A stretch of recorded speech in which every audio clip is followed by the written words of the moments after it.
जय दुर्गे। पौराणिक समाधान चैनल में आपका स्वागत है। आज हम पाठ करेंगे कार्तिक मास के महात्म कथा का दूसरा अध्याय। तो आइए शुरू करते हैं कार्तिक महात्म्य के दूसरे अध्याय का पाठ। ओम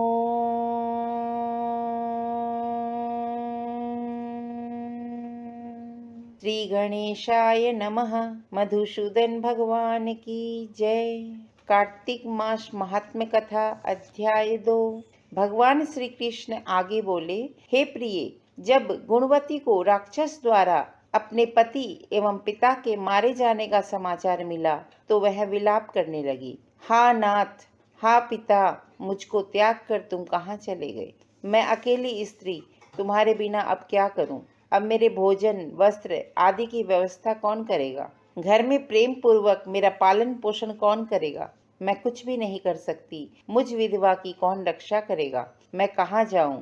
मेरे पास तो अब कोई ठिकाना भी नहीं रहा। इस प्रकार विलाप करते हुए गुणवती चक्कर खाकर धरती पर गिर पड़ी और बेहोश हो गई। बहुत देर बाद जब उसे होश आया तो वह पहले की ही भांति करुण विलाप करते हुए शोक सागर में डूब गई। कुछ समय के पश्चात जब वह संभली तो उसे ध्यान आया कि पिता और पति की मृत्यु के बाद मुझे उनकी क्रिया करनी चाहिए जिससे उनकी गति हो सके।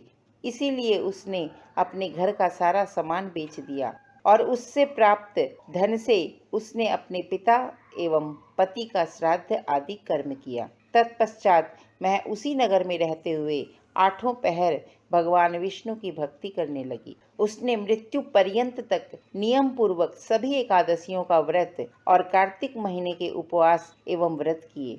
हे प्रिय, एकादशी और कार्तिक व्रत मुझे बहुत ही प्रिय है। इनसे मुक्ति, भुक्ति, पुत्र तथा संपत्ति प्राप्त होती है। कार्तिक मास में जब तुला राशि पर सूर्य आता है तब ब्रह्म मुहूर्त में उठकर स्नान करने व व्रत व उपवास करने वाले मनुष्य मुझे बहुत प्रिय हैं, क्योंकि यदि उन्होंने पाप भी किए हों तो भी स्नान व व्रत के प्रभाव से उन्हें मोक्ष प्राप्त हो जाता है। कार्तिक में स्नान, जागरण, दीपदान तथा तुलसी के पौधों की रक्षा करने वाले मनुष्य साक्षात भगवान विष्णु के समान हैं। कार्तिक मास में मंदिर में झाड़ू लगाने वाले, स्वस्तिक बनाने वाले तथा भगवान विष्णु की पूजा करने वाले मनुष्य जन्म मरण के चक्कर से छुटकारा पा जाते हैं। यह सुनकर गुणवती भी प्रति वर्ष श्रद्धा पूर्वक कार्तिक का व्रत और भगवान विष्णु की पूजा करने लगी। हे प्रिय, एक बार उसे ज्वर हो गया और वह बहुत कमजोर भी हो गई। फिर भी वह किसी प्रकार गंगा स्नान के लिए चली गई।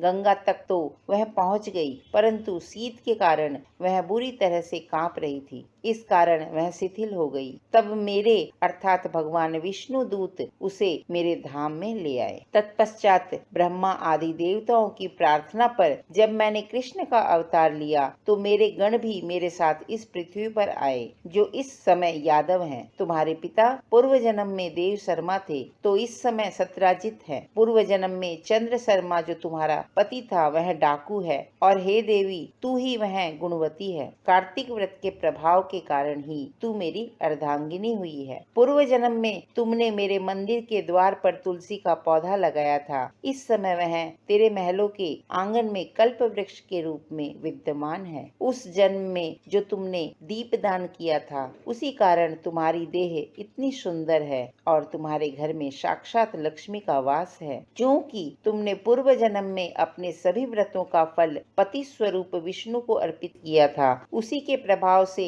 इस जन्म में तुम मेरी प्रिय पत्नी हुई हो। पूर्व जन्म में तुमने नियम पूर्वक जो कार्तिक मास का व्रत किया था उसी के कारण मेरा और तुम्हारा कभी वियोग नहीं होगा। इस प्रकार कार्तिक मास में व्रत आदि करने वाले मनुष्य मुझे तुम्हारे समान प्रिय हैं। दूसरे जप, तप, यज्ञ, दान आदि करने से प्राप्त फल कार्तिक मास में किए गए व्रत के फल से बहुत थोड़ा होता है, अर्थात कार्तिक मास के व्रतों का 16वां भाग भी नहीं होता है। इस प्रकार सत्यभामा भगवान श्री कृष्ण के मुख से अपने पूर्व जन्म के पुण्य का प्रभाव सुनकर बहुत प्रसन्न हुई। कार्तिक महात्म्य का दूसरा अध्याय अध्याय संपूर्ण हुआ। आज के लिए इतना ही। अगर आपको यह वीडियो अच्छी लगी हो तो इस वीडियो को लाइक व शेयर करें। आपके अपने चैनल पौराणिक समाधान को सब्सक्राइब अवश्य करें। बेल आइकन को दबाना न भूलें, जिससे कि आने वाली वीडियो की जानकारी आपको मिलती रहे। इस वीडियो या आगे आने वाली वीडियो के संबंध में कोई भी जानकारी या सुझाव देना हो तो हमें कमेंट बॉक्स में लिख करके अवश्य बताएं। यह वीडियो कैसी लगी वह भी आप कमेंट बॉक्स में हमें अवश्य बताएं, जिससे कि हमें आगे वीडियो बनाने के लिए हमारा मनोबल बढ़ता रहे। तो